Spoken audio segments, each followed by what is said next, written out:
Ladies and gentlemen, Jeremy Eddington here. Welcome back to the channel and to my ongoing review of World of Warcraft's latest expansion, Battle for Azeroth. Today's video is all about dungeons. It's time for me to share my dungeon experience in BFA, and I've got lots to talk about. And just before I start, I want to say that by the time you watch this, I would have completed all the dungeons in BFA multiple times now in Mythic difficulty, and I'm probably making my way up the Keystones and probably, getting more gear for the raid too. I chose to delay the release of this video by a week because my BM Hunter, a Dark Iron Dwarf, was just about to hit 120, and I was going to run all the dungeons again on that guy just to make sure that my experiences were the same as with my Paladin. So without further ado, I'm going to be breaking this video down into 3 parts. First of all, an overview for old players, new players, returning players, whatever, players who don't play WoW. I'm going to go into the review then, talking about my favorite dungeons and boss fights, what World of Warcraft does really well with the dungeons in BFA, and then towards the end of the video, some tips and tricks for beginners and people that are just getting into World of Warcraft and are wondering, is it hard to start dungeons? How do I get from normal to mythics if I'm a casual player? I am just like you, believe me, I'm a filthy casual, have been since I started this YouTube channel, but if I can do it, you can too, and I'll share that in the last part of the video. So let's begin with the overview. World of Warcraft Battle for Azeroth, the expansion launched with 10 dungeons in total. While leveling through the expansion with your faction, Alliance or Horde, you will get access to 8 of these dungeons that you can queue for in the LFG for normal and heroic difficulty. Of course, heroics requires you to be at item level 305, which you'll probably be once you hit the level cap, 120. As for the balanced 2 dungeons that makes up the 10, that is, of course, Siege of Borealis and King's Rest, both of which has their own separate attunements, which simply means there is a criteria for you to meet, either complete all of the story, or on the Alliance side, or on the Horde side, to unlock access to these dungeons. And it's important to note that both Siege of Borealis and King's Rest are only available in Mythic difficulty, so you cannot queue for them in the LFG. You have to manually find a group or get in a guild group. All these dungeons in Battle for Azeroth play a certain role, especially for the story. Each of the regions for the Alliance side and the Horde side all have their own overarching narrative that eventually leads you to the dungeon, which has a nice conclusion in it, showing off the end of the story with the characters of that zone either taking part or offering some sort of narrative closure. How long are these dungeons to run? Well, that depends on a lot of things, like the group, for instance. Does everybody know what they're doing? Are you wiping a lot? But usually, for me, it doesn't take more than 35 to 45 minutes. And some of them, especially when you run them on Mythic difficulty, do take a lot longer, but not too long. It's never usually over an hour, so that is your average time for running one of these dungeons. Each of these dungeons follows Blizzard's traditional style of dungeon running. You enter, there's a bunch of trash mobs, there's multiple boss fights, and boom! Personalized loot for everybody. If RNG God loves you, that is. Overview out of the way, let's get the review started, and first thing I want to say is, this is the most fun I've had with dungeons in an MMORPG in a very long time. It's been such an experience making my way through all these dungeons, first on normal difficulty to get leveling gear, and then going back and doing them on heroic to get mythic gear, or get ready for mythics I should say, and then finally running them on mythics to truly test yourself and see how much have you learned about your class, how much have you learned about the mechanics and the boss fights and dealing with trash and all that good stuff. This has been the most fun and challenging experience I've had while reviewing an MMO in a very long time. And one of the reasons I say that was because, again, I have to reiterate this to give you guys where my perspective is coming from. I am a relatively new player to World of Warcraft, having started in December 2017, and I've done a bunch of dungeons in World of Warcraft, and Warcraft does have a shit ton of dungeons in this game. Most of the time, while I'm leveling for the review, I am making my way forward as fast as possible while soaking in as much as I can. So whenever I run a dungeon, I'm not really reviewing the dungeon, I am using the dungeon as a means to an end. And what that simply means is I'm either in it for the experience, the gear, and the story, and that's about it. I move on and get to where I'm going. This has been the case for me in the Legion expansion, especially when I got to Legion. It was already the end of January, so I didn't really stick around and do all the Legion dungeons, and I didn't really absorb everything from how fun were the mechanics, when the expansion just launched? How difficult was it? In addition to just tasting the fun atmosphere of everybody running brand new dungeons for the first time, I never had that sort of experience, so BFA is my first baptism of fire, if you will. And again, I really enjoyed it. Each of these dungeons, Untitled, Freehold, King's Rest, Shrine of the Storm, Siege of Borealis, Temple of Sethralis, the Motherlode, the Honorrod, Toldagor, Waycrest Manor, each of them have unique designs, either thematically and from a story perspective, and the mechanics within these dungeons as well. None of them feels like they kind of use the same mechanics over and over again, so you don't feel like, I've done this in that other dungeon. And remember, there's 10 of them this expansion, which is pretty damn good for an amount. The one thing to note is that World of Warcraft, like most MMOs that are relying on traditional designs, will almost always pack trash mobs within those dungeons, and I'm kind of happy in a way that these trash mobs aren't just like, okay, they'll just drop dead and you can just move on to the boss and get started with the boss fight. I know recent MMORPGs have come out and try and do that, where they put the focus on the boss fight so you don't have to worry about trash. In World of Warcraft, though, everything matters, from the trash to where you stand, and you have to take all of that into consideration. And when I talk about trash, I'm not talking about large health pools that players have to deal with. In BFA, the trash mobs in dungeons usually have specific abilities that will just hinder the group or make things harder if you do not interrupt them or stun them, slows. This is especially true in Heroics going on to Mythics. In Heroics, they're not that punishing because it's teaching you all these mechanics.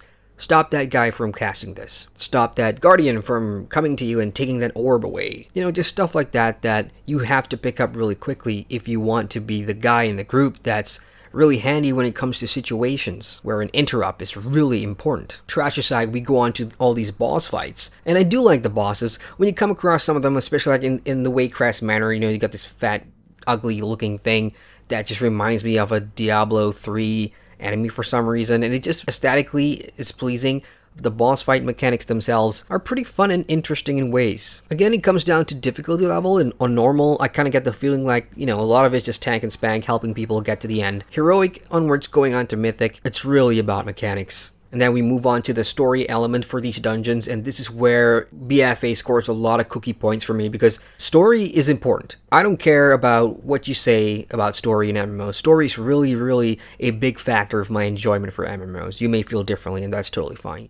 And for BFA, all these dungeons that you jump into, if you're doing it when you're leveling for LFG or whatever, on your way to 120, you would just go in and, you know, learn the fights, kill stuff, get the loot. The story plays on at the end, especially when you kill the final boss or whatever. It doesn't really make much sense. But as soon as you finish a zone story, for example, finishing Stormsong Valley, what's the story about? Well, the legendary Kultiran fleet went missing, and Lord Stormsong has apparently something to do with that, so we're chasing him down in the Shrine of the Storm, and by killing the last boss, I'm not going to spoil too much here, we find out who's behind the disappearance of the fleet and stuff like that, and it happens through in-game kind of cinematics, not the full-blown Blizzard cinematics, but in-game rendered cutscenes with voice acting, and they're actually really good. Like I said, it ties up the zone story very well. This is especially true for the last two dungeons that I talked about, the mythic-only dungeons that requires you to be attuned, which is Siege of Borealis and King's Rest. More so for Siege of Borealis, because that one, believe it or not, this is one of the things that really made me go, whoa, that's pretty ballsy. When you first get to Borealis and Kultiras as an Alliance player, you find out quickly what happens to Jaina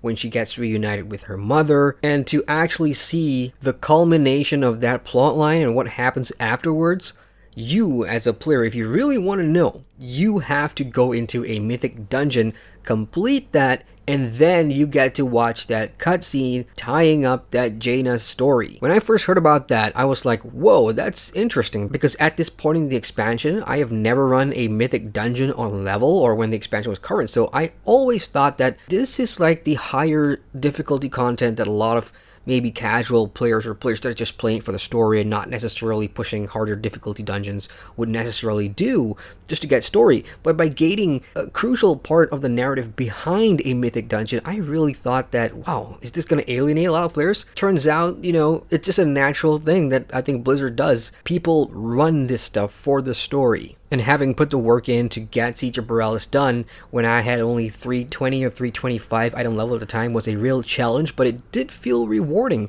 And that, I think, is the key word. The dungeons, when you do them on Mythics, especially for the end stuff, where you really want to see the tie-in or the tie-up of the story, like Siege of Borealis, it's really rewarding because all that effort and hard work kind of paid off, especially when you get the loot too. Now that's for Siege of Borealis, which the boss fight, really, I've got stories about that, which I'll probably someday tell on a stream or something.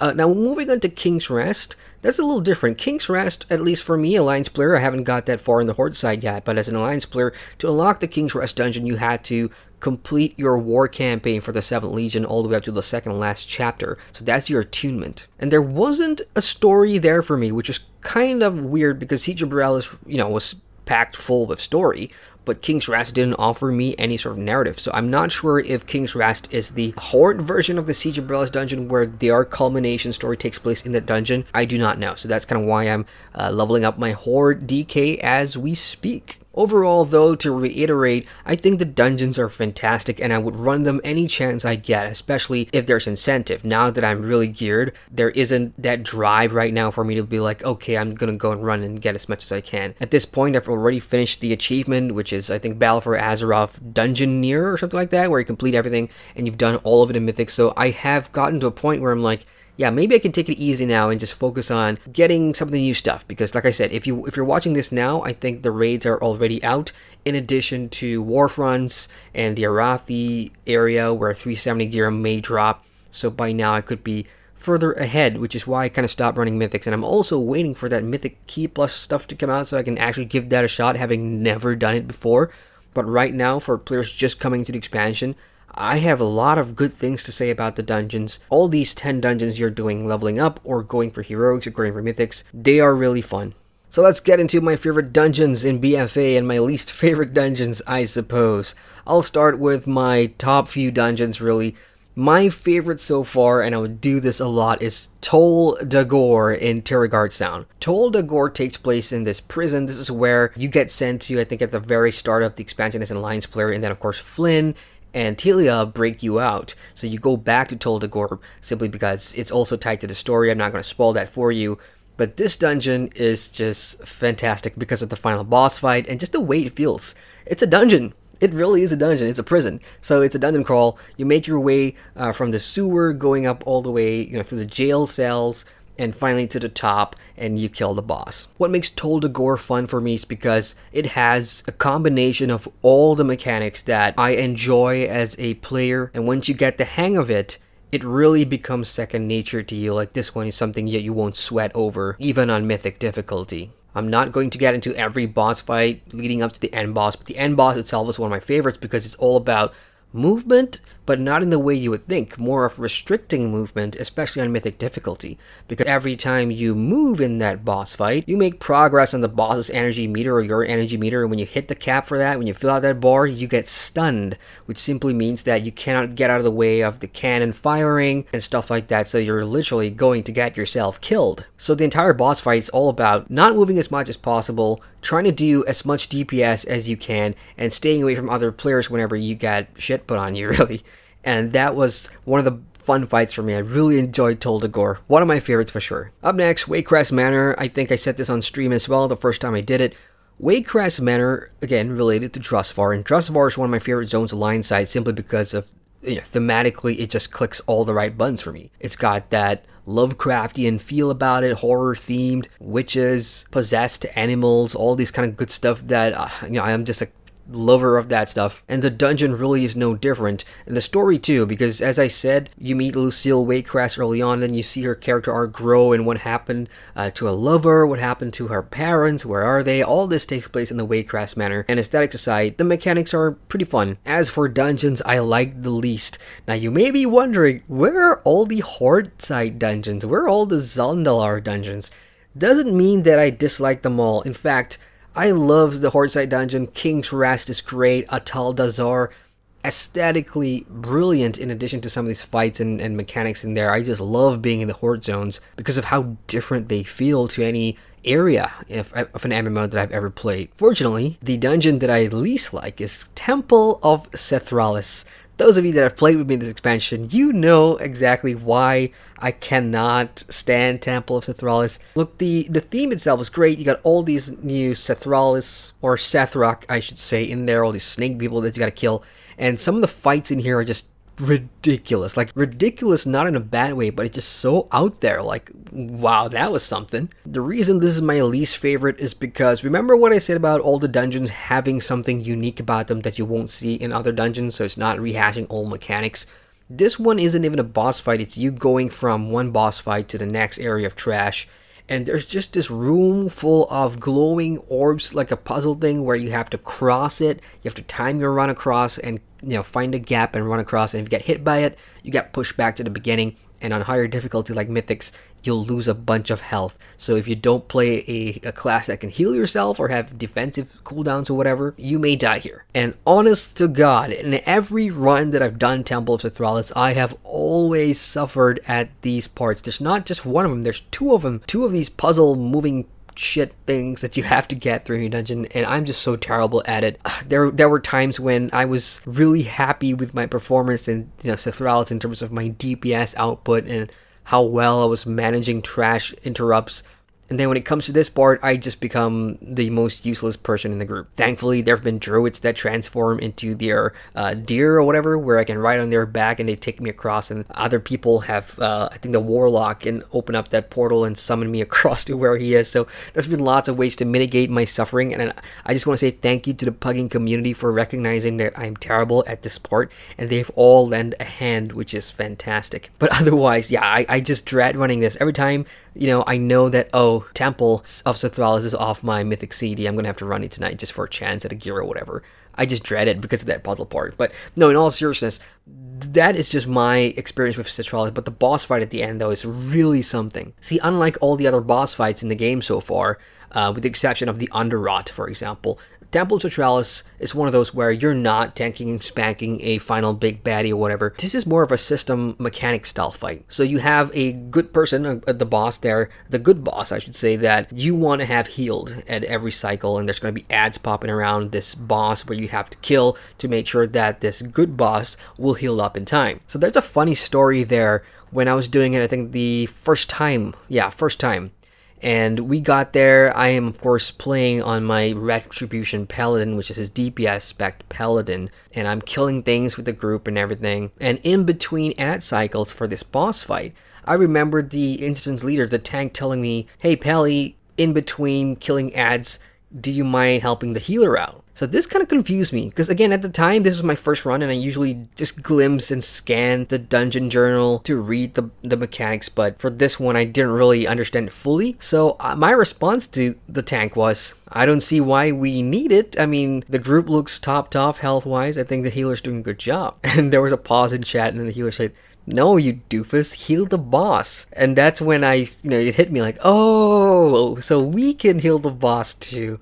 So that's, the kind of thing that this dungeon really just blew me away in terms of stuff like that. So I was throwing pally heals with my healer doing heals as well, trying to heal the boss just to move the mechanics on. Otherwise, you'd have to kill more ads. Underrot is pretty similar. I mean, I like Underrot a lot, the last boss, because it's all about managing stuff dropping, pools dropping, and just moving, and tanks have to move in a circle or whatever to make sure that there's still room in the dungeon area to maneuver. All in all, look, all these stuff, if you play other MMOs, you may have seen this there and everything, but from my experience, having played a bunch of MMOs and jumping to dungeons here and there, World of Warcraft currently has a collection of some of the best dungeon designs all crammed into one expansion, into 10 dungeons, and this isn't even the end of the expansion cycle. That's more, releases will come out and we'll see more stuff. So overall, from a review perspective, I've had a lot of fun. And for those that don't really dabble in dungeons, I say give it a shot, give normal a shot, see if you like it or not, and you're probably going to want to do it anyway, because the other ways of getting gear so far in this expansion has been a little lackluster, and I'll talk about that in a future video, trust me. So I suppose let's move on to the final part, where I'm just going to, give some people some tips and stuff like that, because I'm a nobody, guys. I'm not an expert dungeon runner. I'm not a Mythic Plus challenger of records, or I'm not that type of guy at all, if you've watched any of my stuff on my channel. And I want to make this very, very clear. I'm in a guild right now, but 90% of the Mythics that I've run have been in pugs, and this is something I chose to do because I believe that for me personally, for me to learn and get the adrenaline and become a very effective player, especially if I know I'm trying to make my way up a tier 2 challenge or whatever, doing it in pugs is the quickest way for me to learn. It's not going to be for everybody, but that's just how I prefer to do it. So tips and tricks for beginners. Let's see, if you are new to World of Warcraft, and you're thinking of making your way from normal up to Mythics and then getting into the higher Mythic Keystones, is it doable? Is it hard? Guys, it's definitely doable. It is hard the first few times because you're always a little, I guess, I mean, if you're a casual player like me, you're always nervous about what if I go in, if I suck, and, you know, what if my DPS is not great or anything. I think in the first few weeks of the expansion, I mean, things could have changed now, but at the first few weeks of expansion, you know, DPS wasn't as much as an issue or something to worry about as much as, you know, eye level. And as long as you had a high enough eye level, I think it was doable in whatever group you were in. So first tip for any new or casual player wanting to give that a shot, wanting to push yourself and get up to a point where you're comfortable running Mythics, I think the first thing that you obviously want to do, and I highly suggest doing, is get some visual preparation. Now, that dungeon journal in-game, when you hit Shift J, the adventure guide, and you go through the dungeon fights, those are the most TLDR stuff I have ever seen. And while they may be sufficient for you in Mythics, I prefer watching the fight in action, especially if I've never done that dungeon before. So having a visual guide or having watched that fight prior to jumping in is a great learning tool because you're familiarizing yourself with the location and the trash. And honestly, for me, I watch Fat Boss TV a lot. These guys are on YouTube. You can check them out, Fat Boss TV. There are explanations and guides for the Mythic dungeons that have helped me get everything done. Was absolutely crucial for me to understand some of these fights. There are lots of other World of Warcraft content creators and dungeon guide people that you can go watch too. I'm just throwing out my favorite, and that's Fat Boss TV. These guys go into everything very detailed, and I really like that as opposed to like a TLDR version. That's just how I absorb my information. It could be different for you. Secondly, if you are, again, new player, casual player, filthy casual, want to try on Mythics, and this is more of a community perspective, don't rush into pugs if you absolutely do not want to. Again, how I did my runs are all majority pugs, and I prefer it that way. But I would suggest you get into a guild or community that welcomes chill runs and alt-friendly people to come on Mythics, and go do it that way. Because when you have that sort of layer of protection, that bubble, so that, you know, if you die too many times or if you screw up and you stand in too much shit, at least, you know, people aren't going to kick you out. They'll just tell you, look, this is what you're doing wrong. And, you know, it's a more relaxed environment if you do it in a community or a guild run. So that's what I would suggest. If you're not already in a guild, join one. Next up is the use of add-ons. Now, this is controversial. I've had people tell me, you're a flipping noob for using an add-on. I don't give a shit. Add-ons are great for me and for World of Warcraft, or for the style that I play in, especially when you're new to a dungeon or when you're new to running endgame dungeons in WoW in general. Having mods like deadly boss mods and details that helps you understand the fight as you move along, giving you visual and audio cues, is great. It's getting to a point where a good friend of mine, Kat, was telling me that, you know, she started using DBM to learn the fights, and then later on she removed them because you get so used to running all these dungeons that it becomes second nature. Like, you know these things at the back of your hand. So use that as a guide. You know, use add-ons for the time being to learn fights, mechanics, which trash you need to interrupt. And then once you're comfortable, and if you want to challenge yourself, and get rid of those add-ons, all good. Lastly, if you're an absolute lone ranger in MMOs like how I am and how I'll continue to be, I guess, and you really want to pug everything and, you know, get it done, be self-sufficient and not be carried through stuff, you only got one option to get from normal to Mythics, and that is simply use the group finder, use the dungeon finder to your advantage. And this is how I've had my most joy and success pugging Mythics in World of Warcraft. So first and foremost, yep, if you didn't know, you can create your own groups. You go under the dungeon finder and you go under pre-made groups, go to dungeons, and from there you can actually browse and see which mythic groups are up, or if none are there that's of your item level or of your preference, you can start your own. Most of the time when I browse what's there for me, people have groups advertising 340 big dicks only, and as a new player trying to get into Mythics, that's horseshit. You don't want to join that. And stuff like fast run are great for people that really want fast runs, but if you're new and you want to learn fights and you want to take it at your own pace, these are the stuff that you want to avoid first and foremost. You should create your own group, and this is how I've been doing it.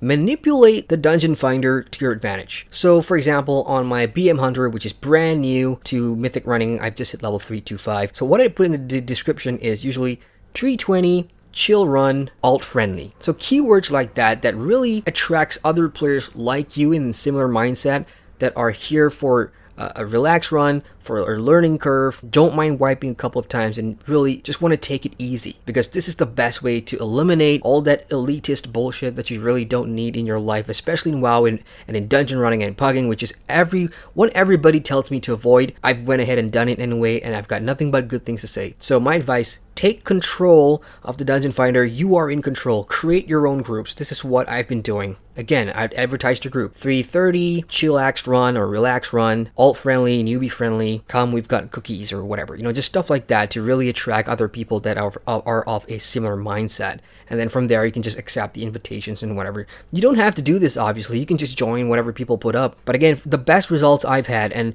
these are 90% of the mythics I've run, have come from making groups like that, and I've done all of them without a problem. So that's my tips and tricks for new players to WoW, or if you're a filthy casual looking to make your way to Mythics and later on Mythic Keystones, higher Keystones and whatever. That's all I've got, and this is a pretty long video at this point, so I'm going to end it here. And again, I just want to reiterate about dungeons in BFA. So far, so good. I've been impressed with everything, from the design, the mechanics, the dungeon music in some of them, the boss fights, the dialogue, the story, the mechanics, trash mobs, even though some of them can be annoying as fuck, but I really enjoyed the entire dungeon experience in BFA, and it's something that I've always been told about. World of Warcraft is one of those MMOs that remains hugely popular and still has a large player base because of the content that they do. And having seen a lot of it now, the way they mash everything together, you have a good story, you've got a good landscape content, you offer PvP, and your dungeons has to be top-notch in order to have that sort of following of people willing to pay you $15 a month to play this game. And from my experience so far, the dungeons don't disappoint, so I'm really eager to see the raids and eager to start running Mythic hired Keystone dungeons, and hopefully I get to report back on some of that stuff. As for, negatives, there's a bunch that I want to talk about, but I'll probably save this for a later video, especially when it comes to the RNG and personal loot and how you could go through an entire dungeon and not pick up a damn thing except gold and a hydro core maybe, which is something that you'll need for your crafting profession to craft gear later on. And sometimes it can be pretty brutal that way, but it's all down to the RNG and how worth it is to run dungeons once you've gotten enough gear, for example. So that's it from me, guys. Take your time if you're leveling through BFA, and feel free to share your opinions about the dungeons so far. Have you been running dungeons? Whether you're a new player, hardcore player, returning player, elitist, mythic plus, whatever you are, feel free to share your thoughts in the comment section below. What's your favorite dungeon? What's your least favorite dungeon? What would you like to see improved with dungeons moving forward? All that good stuff. I want to know. And again, if you are kind of the low-key player wanting to get into Mythics and get it all done, hey, again, I'm going to say this. If I can do it, you can too. Just follow the steps, follow the tips and tricks, look at what other content creators are saying, watch Fat Boss TV, and I guarantee you will be capping your Mythic achievements in no time, baby. That's it for me. Hit the like button if you enjoyed the video. Feel free to subscribe to my channel for more MMO content, and I will thank you for that support. Once again, I'm Adrian, and I thank you for watching. Hey folks, welcome to the end screen. Thank you very much for watching that video. If you want to watch more, you can click on the cards at the bottom here, and feel free to subscribe to the channel with the button down there, which will give you notifications on all my latest uploads. Later, Gator.